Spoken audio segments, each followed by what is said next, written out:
Hello നമസ്കാരം, രഞ്ജിത്ത്. ഇന്ന് public സ്പീക്കിങ്ങിനെ കുറിച്ചാണ്. എങ്ങനെയാണ് കുറച്ച് ആളുകളുടെ മുന്നിൽ വളരെ കോൺഫിഡൻ്റ് ആയിട്ട് സംസാരിക്കുക. പല ആൾക്കാരും ഫേസ് ചെയ്യുന്ന ഏറ്റവും വലിയ പ്രശ്നങ്ങളിൽ ഒന്നാണിത്. പലപ്പോഴും ഓൺട്രപ്രണേഴ്സ് പബ്ലിക് സ്പീക്കിംഗ് അറിയാത്തത് കൊണ്ടും പറ്റാത്തത് കൊണ്ടും തന്നെ പലപ്പോഴും നെറ്റ്വർക്കിംഗ് ഇവൻറ്റുകളിൽ നിന്നും അല്ലെങ്കിൽ ഈവൻ ടീമിനെ അഡ്രസ്സ് ചെയ്യുന്നതിൽ നിന്ന് പോലും മാറി നിൽക്കാറുണ്ട്. സാധാരണഗതിയിൽ ക്ലാസ്സുകളിലൊന്നും പഠിപ്പിക്കാത്ത കുറച്ച് ഇൻട്രസ്റ്റിംഗ് ആയിട്ടുള്ള ടെക്നിക്കുകളാണ് ഇന്ന് നമ്മൾ ഈ വീഡിയോയിൽ പറയാൻ പോകുന്നത്. ആദ്യത്തെ ടെക്നിക്ക് അറിയപ്പെടുന്നത് 555 റൂൾ എന്നാണ്. 555 റൂൾ എന്താണ്? 555 റൂൾ, നമ്മളൊരു പബ്ലിക് സ്പീക്കിങ്ങിന് ചെല്ലുമ്പോൾ തന്നെ ഒരുപാട് ആളുകൾ ഇരിക്കുന്നുണ്ടാവും. അതിലെ 5 മുഖങ്ങൾ സെലക്ട് ചെയ്യുക. മേ ബി ആദ്യത്തെ റോയിലിരിക്കുന്ന 5 മുഖങ്ങളായിരിക്കാം. ഓരോ മുഖത്തിനും 5 സെക്കൻഡ് വീതം നൽകുക. ഓരോ മുഖത്തിലേക്കും 5 സെക്കൻഡ് നോക്കുക, അതിനുശേഷം അടുത്ത മുഖത്തിലേക്ക് നോക്കുക. അങ്ങനെ 5 പേരെയും ഒന്ന് ഒരു സൈക്കിളിൽ റിപ്പീറ്റ് ചെയ്ത് നോക്കുക. 5 മിനിറ്റ് കഴിയുമ്പോൾ ഈ ഒരു പ്രോസസ്സ് അടുത്ത 5 മുഖങ്ങളിലേക്ക് ആക്കി മാറ്റുക. ഈ ഒരു പ്രോസസ്സിനെയാണ് 555 റൂൾ എന്ന് പറയുന്നത്. ഈ ഒരു പ്രോസസ്സ് ചെയ്താൽ നമുക്ക് ആ ക്രൗഡിനെ ഏകദേശം ഫുള്ളായി കവർ ചെയ്യാൻ സാധിക്കും ഒരൊറ്റ പ്രസംഗത്തിൽ തന്നെ. ചുരുക്കി പറഞ്ഞാൽ ഏതാണ്ട് എല്ലാവരെയും നമുക്ക് ഐ കോണ്ടാക്റ്റ് കൊടുക്കാൻ പറ്റുമെന്നുള്ളതാണ്. പലപ്പോഴും ഇത് പ്രസംഗമൊക്കെ പറഞ്ഞു തുടങ്ങുന്ന ആളുകൾക്ക് വേണ്ടിയുള്ള ഒരു റൂളാണ്. പ്രസംഗമൊക്കെ അത്യാവശ്യം നല്ല രീതിയിൽ ചെയ്യാൻ പറ്റുമെന്നായി കഴിഞ്ഞാൽ പിന്നെ ഈ റൂള് ഓട്ടോമാറ്റിക്കലി ബൈ ഡിഫോൾട്ട് ആളുകളിലേക്ക് നമ്മളുടെ ഈ കണ്ണുകളൊക്കെ ചെന്നുകൊള്ളും എന്നുള്ളതൊരു സത്യമാണ്. രണ്ടാമത്തെ ടെക്നിക്ക് പവർ പോസ് ആണ്. പലപ്പോഴും കണ്ടിന്യൂസ് ആയിട്ട് ഇങ്ങനെ നിർത്താതെ സംസാരിക്കുന്നതിനേക്കാൾ പവർ ഉണ്ടാവുക ഏതെങ്കിലും ശക്തമായ ഒരു മെസ്സേജ് കൊടുത്ത് കഴിഞ്ഞതിന് ശേഷം വളരെ സ്ട്രോങ് ആയിട്ട് വളരെ ഫാസ്റ്റായിട്ട് ഒരു ശക്തമായ ഒരു മെസ്സേജ് കൊടുത്തു കഴിഞ്ഞതിന് ശേഷം ഒരു ചെറിയ പോസ് കൊടുക്കുന്നതാണ്. ഇതുപോലെ ഒരു ചെറിയ പോസ് കൊടുക്കുമ്പോൾ ആളുകൾക്ക് ചിന്തിക്കാനുള്ള ഒരു അവസരം ഉണ്ടാവും. ചിലപ്പോൾ അവർക്ക് കൈയടിക്കാനുള്ള ഒരു പ്രചോദനവും ഒരു ഗ്യാപ്പും അവിടെ കിട്ടുകയും ചെയ്യും. അപ്പോൾ ആദ്യം 555 റൂള് പവർ പോസ്, ഇത് വളരെ ഇമ്പോർട്ടൻ്റാണ്.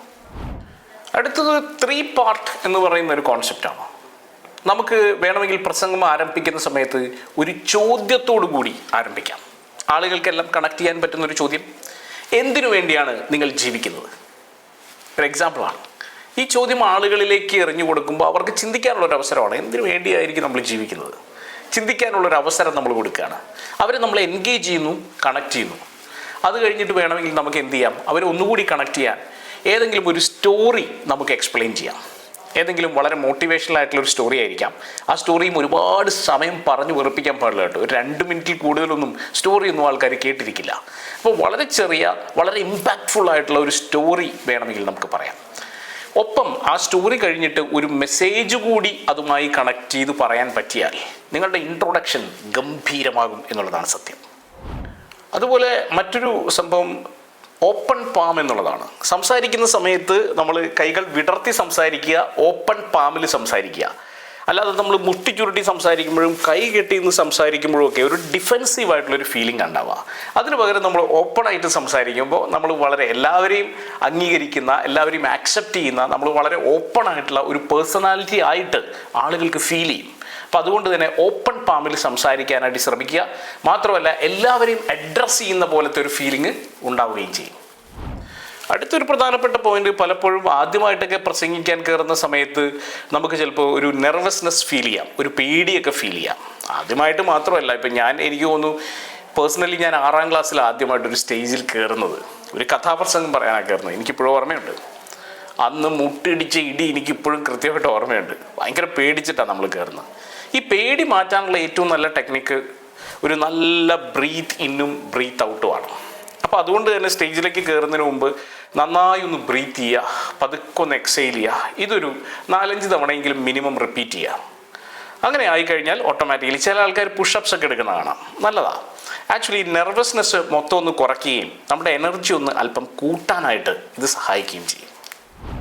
അടുത്തത് റൂൾ ഓഫ് 3 എന്ന് പറയുന്ന സാധനമാണ്. റൂൾ ഓഫ് 3 എന്ന് പറയുന്നത് നമ്മുടെ ബ്രെയിൻ എപ്പോഴും പാറ്റേണുകൾ ഇഷ്ടപ്പെടുന്ന ഒരു ബ്രെയിനാണ്. ഇപ്പോൾ ഫോർ എക്സാമ്പിൾ വേണമെങ്കിൽ നിങ്ങൾക്കൊരു എക്രോണിം അല്ലെങ്കിൽ ഒരു അബ്രീവിയേഷൻ ഉണ്ടാക്കാം. പറ്റുവാണെങ്കിൽ 3 കാര്യങ്ങൾ വെച്ചുകൊണ്ടുള്ള ഒരു അബ്രീവിയേഷൻ ഉണ്ടാക്കുകയാണെങ്കിൽ ആളുകൾക്ക് പെട്ടെന്ന് കണക്ട് ചെയ്യാനായിട്ട് സാധിക്കും.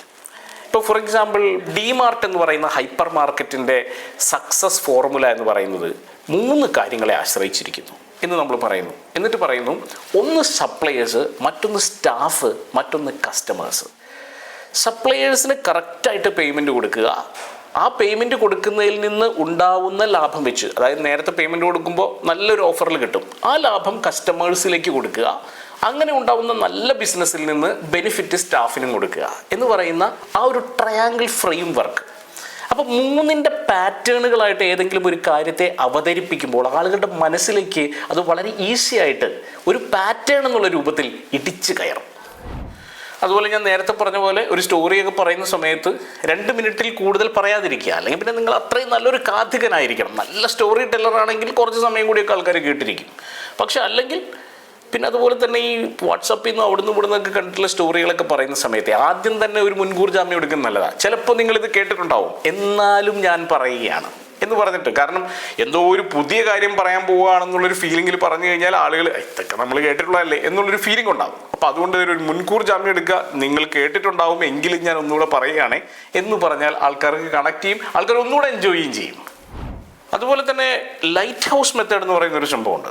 പവർഫുൾ സ്പീച്ചൊക്കെ നടത്തുന്ന സമയത്ത് ഇപ്പോൾ ഒരു വലിയ ഒരു ഓഡിയൻസ് ആണ് ഇരിക്കുന്നത്. അപ്പോൾ മുൻപിൽ മാത്രം ഐ കോണ്ടാക്ട് കൊടുത്താൽ പോരാ, ബാക്കിലേക്ക് കൂടെ എത്തണം അല്ലേ? അപ്പോൾ ചിലപ്പം ചില പോയിന്റുകൾ നമുക്ക് ഓരോരുത്തരുടെയും മുഖമൊന്നും സ്കാൻ ചെയ്യാൻ പറ്റിയെന്ന് വരില്ല. അപ്പോൾ അതുകൊണ്ട് ഒരു ലൈറ്റ് ഹൗസ് പോലെ നമ്മൾ ഉയർന്നു നിൽക്കുകയും, ലൈറ്റ് ഹൗസ് കണ്ടിട്ടില്ലേ, ഈ മറ്റേ ആ ലൈറ്റ് പോകുന്നത് ചില പെർട്ടിക്കുലർ പോയിന്റിലേക്ക് ഇങ്ങനെ അടിച്ച് ഇങ്ങനെ തിരിഞ്ഞിങ്ങനെ പോകും എന്ന് പറയുന്ന പോലെ ആദ്യം ഇങ്ങോട്ട് പോകുന്നു, പിന്നെ അങ്ങനെ പോകുന്നു, അങ്ങനെ പോകുന്നു, അങ്ങനെ പോകുന്നു. ലൈറ്റ് ഹൗസ് പോലെ, ഒരു ലൈറ്റ് ഹൗസിൽ നിന്ന് ലൈറ്റ് അടിക്കുന്നത് പോലെ നമ്മളുടെ കണ്ണുകൾ സഞ്ചരിച്ചു കൊണ്ടേയിരിക്കണം എന്നാ പറയാം. അടുത്തതൊരു പവർ പൊസിഷനാണ്. ആ നിൽപ്പൊക്കെ വേണമെങ്കിൽ നമുക്കൊരു പവർ പൊസിഷനിലേക്ക് നമ്മൾ കുറച്ചൊന്ന് വിരിഞ്ഞുകൊണ്ട് കുറച്ച് ചിന്നപ്പായിട്ട് വളരെ സ്ട്രോങ് ആയിട്ടൊക്കെ വന്ന് ഇൻട്രൊഡ്യൂസ് ചെയ്യുമ്പോൾ, നമ്മൾ സാധാരണഗതിയിൽ നായകനൊക്കെ സിനിമയിൽ ഇൻട്രൊഡ്യൂസ് ചെയ്യുമ്പോൾ ഉണ്ടാകുന്ന ഒരു പഞ്ചുണ്ടല്ലോ, അത് ആ പൊസിഷനിൽ ആ ബോഡി ലാംഗ്വേജിൽ ഉണ്ടാകുന്ന സംഭവമാണ്. ആ ഇരിപ്പിലും നിൽപ്പിലും നോക്കിലും നടപ്പിലും ഒക്കെ ആ സംഭവം ഉണ്ടാവണം. അപ്പോൾ ആദ്യം വരുമ്പോൾ തന്നെ ആ ഒരു പവർ പൊസിഷൻ നിങ്ങൾക്ക് എടുക്കാൻ പറ്റിക്കഴിഞ്ഞാൽ യു ബിക്കം ഡോമിനൻറ്റ്. പിന്നെ അതുപോലെ കോൾ ബാക്ക് ടെക്നിക്ക് എന്ന് പറയുന്നൊരു സാധനമുണ്ട്. അത് നമ്മൾ ഈ പ്രസംഗം ചെയ്യുന്ന സമയത്ത് വേണമെങ്കിൽ ഞാൻ മുമ്പ് പറഞ്ഞതുപോലെ എന്ന് പറഞ്ഞിട്ട് മുൻപ് പറഞ്ഞ ഒരു കാര്യത്തെ ഒന്ന് കോട്ട് ചെയ്ത് ഇവിടേക്ക് കണക്ട് ചെയ്യാം, അല്ലെങ്കിൽ പ്രസംഗം കഴിയുന്ന സമയത്ത് കംപ്ലീറ്റ് കാര്യങ്ങളെ ഒന്ന് സമ്മറൈസ് ചെയ്യാം. ആളുകൾക്ക് പെട്ടെന്ന് ഒരു ഹോൾസം ഫീലിംഗ് കിട്ടും. യെസ്, കൊള്ളാം, ഇതെല്ലാം കണക്റ്റഡ് ആണ് എന്നുള്ളൊരു ഫീലിംഗ്, ഒരു ക്ലൈമാക്സിലേക്ക് വന്നു എന്നുള്ളൊരു ഫീലിംഗ് ഒക്കെ കിട്ടും. അപ്പോൾ ഇത്തരത്തിലുള്ള ഒരുപാട് ടെക്നിക്കുകളുണ്ട് ശരിക്കും പറഞ്ഞു കഴിഞ്ഞാൽ പബ്ലിക് സ്പീക്കിങ്ങിൽ. പബ്ലിക് സ്പീക്കിങ്ങിൽ ബ്രഹ്മ ലേണിംഗ് സൊല്യൂഷൻസിൻ്റെ വളരെ എക്സൈറ്റിംഗ് ആയിട്ടുള്ള കോഴ്സുകളുണ്ട്. ഓഫ്ലൈൻ കോഴ്സുകൾ, ഓൺലൈൻ ആയിട്ടുള്ള ഹൈബ്രിഡ് കോഴ്സുകളാണ്. ഈ കോഴ്സുകളിൽ അറ്റൻഡ് ചെയ്യാൻ താല്പര്യമുണ്ടെങ്കിൽ തീർച്ചയായിട്ടും കണക്ട് ചെയ്യാം. ഞങ്ങൾ ഒരു 2 മാസമൊക്കെ കൂടുമ്പോൾ ഈ കോഴ്സുകൾ വളരെ സ്പെസിഫിക് ആയിട്ട് ചെയ്യാറുണ്ട്. പക്ഷെ വളരെ ക്വാളിറ്റിയിൽ നിങ്ങൾക്കൊരു പബ്ലിക് സ്പീക്കിംഗ് കോഴ്സ് ചെയ്യണമെങ്കിൽ മാത്രം കണക്ട് ചെയ്യുക. അപ്പോൾ അതുകൊണ്ട് തന്നെ വളരെ സീരിയസ് ആയിട്ടുള്ള ആളുകൾ വേണം കണക്ട് ചെയ്യാൻ. If you are not interested, വെറുതെ ഒരു ആപ്ലിക്കേഷൻ അയക്കേണ്ട. കാരണം ഞങ്ങൾ വളരെ സ്ക്രൂട്ടിനൈസ് ചെയ്തിട്ടാണ് ആളുകളെ ഇതിലേക്ക് സെലക്ട് ചെയ്യുന്നത്. പബ്ലിക് സ്പീക്കിങ്ങിൽ എക്സലൻ്റ് ആയിക്കഴിഞ്ഞാൽ ഒരു കാര്യം ഉറപ്പാണ്, നിങ്ങളുടെ ഇമേജ് നിങ്ങളുടെ വീട്ടിലും നാട്ടിലും ചുറ്റുപാടും അടുത്ത ലെവലിലേക്ക് വരും. All the best.